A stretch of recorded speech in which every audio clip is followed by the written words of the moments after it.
Kaixo ikasleok, gaur ikusiko dugu ortogonalak eta planokideak diren bi zuzen parametro batzuen arabera.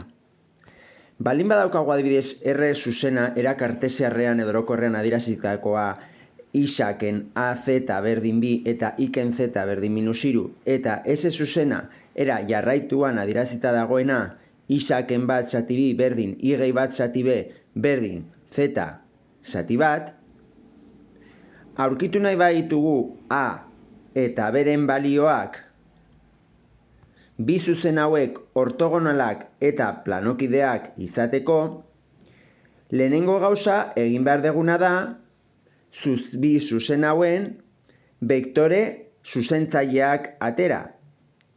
Beraz, S zuzenaren bektore zuzentzailea daukagu justo izendatzailean behian ditugun osagaiekin. Beraz, S zuzenaren bektore zuzentzailea izango da bi B bat. Eta R zuzenaren bektore zuzentzailea ateratzeko, erabili dezakegu Gaussen sistema, baina hau luzeagoa da, beraz, erabiliko dugu determinantearen sistema. Hau da, jarriko ditugu hemen koefizienteak bigarren lerroan, lehenengo lerro hau, bigarren lerroa determinantean, eta hemen da bat, 0, minus A. 0 da, I ez dagolako. Bat, 0, minus A. Beraz, hemen jarriko dugu bigarren lerroan, bat, 0, minus A.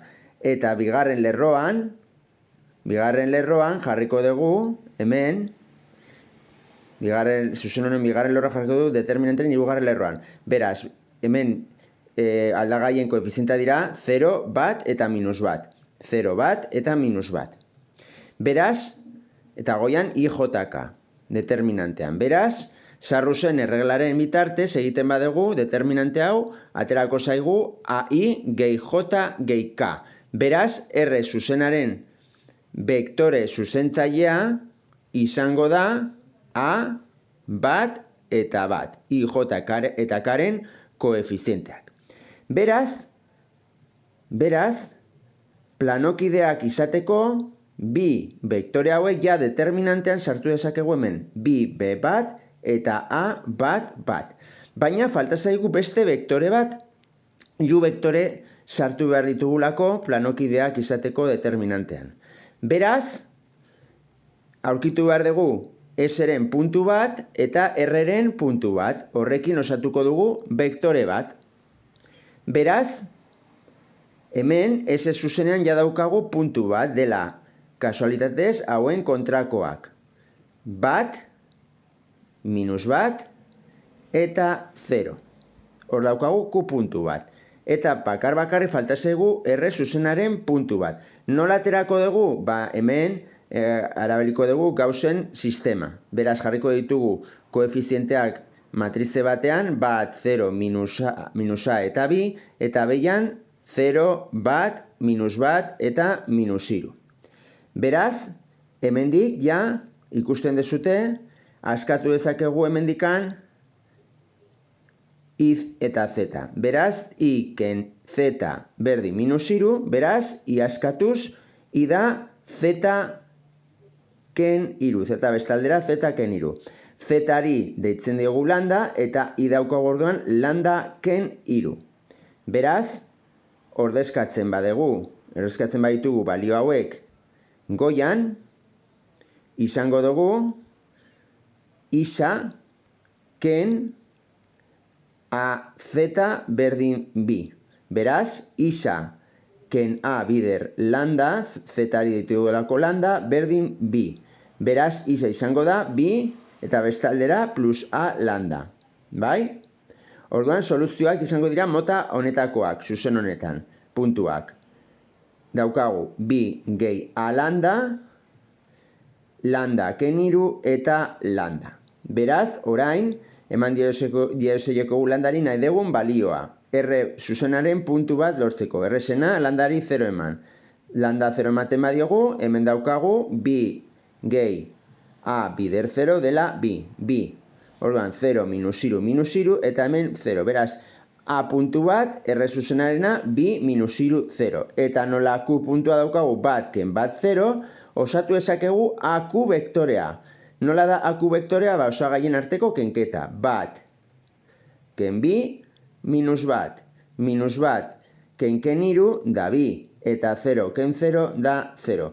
Beraz, ja daukagu hirugarren vektorea. Osatzen dutenak, R eta S zuzenaren bi puntuk, A eta Q puntuak. Beraz, AQ vektorea sartuko dugu determinante honetan falta zaigun lerroan, minus bat, bi, 0.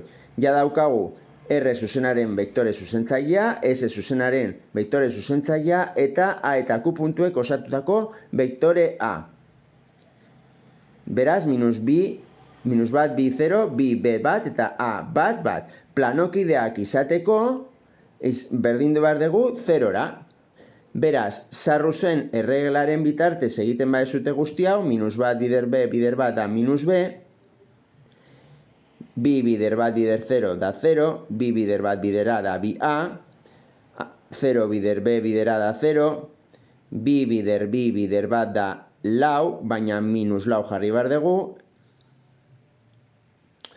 eta bestalde daukagu bat bider minus bat dela minus bat, baina jarri behar dugu minus bat, beraz plus bat, bai? Beraz, daukagu hemen sistema bat, bi A ken B, berdin, bat ken lau da minus iru, bestaldera iru. Beraz, daukagu bi A ken B, berdin iru. Hori da, sistemaren lehenengo lerroa. Orain, aurkitu behar dugu, sistema osatzeko beste lerro bat. Nola esaten digu ortogonalak izan behar dutela, orduan R eta S zuzenak, egingo dugu bi vektoreen arteko angelua. Zenbatekoa izan behar du? 80ekoa, ortogonalak baldin badira. Orduan, cos 80 berdin S eta R zuzenen vektore zuzentzaien arteko biderketa eskalarra. Beraz, jarriko ditugu bere bi vektore zuzentzaileak hemen. Bi B bat, bider A bat bat. Eta beian S eta R zuzenen vektore zuzentzaileen moduloa. Beraz, daukagu hemen biderketa eskalarra. Bi bider A, osagaiez, biderkatuz, B bider bat da B, eta bat bider bat da bat. Daukagu bi A gehi B, gehi bat goian. Eta beian daukagu moduloak. Ez ditugu garatuko, zergatik nola koseno 80 da 0, bakarrik berdindu behar dugu goikoa 0-ra. Beraz, daukagu bi A gehi B gehi bat berdin 0. Bata bestaldera pasaz, bi A gehi B berdin minus bat. Beraz, elkartzen ditugu bi lerro hauek, sistema bat osatuz, ekuazio linearen sistema, bi A gehi ken B zati iru, eta beian bi A gehi B berdin minus bat. B eta minus B juten dira, geratzen da bi A gehi bi A laua, eta iru ken bat da bi. Beraz, A da bi zati lau. Eta simplifikatuz da bat zati bi. A izango da bat zati bi. Ordezkatuz hauetako batean, adibidez bigarren lerro honetan, bi bider bat zati bi gehi B berdin minus bat. Bi bider bat bi zati bi bat, gehi B berdin minus bat. B berdin minus bat minus bat. B berdin minus bi. Beraz, R eta zuzeno hauek ortogonalak eta planokideak izateko, Aren balio izango da erdia eta B izango da minus bi. Bale? Hau da, bi zuzen ortogonalak eta planokideak noiz diren parametro batzuen arabera horri buruz jakin behar dezutena.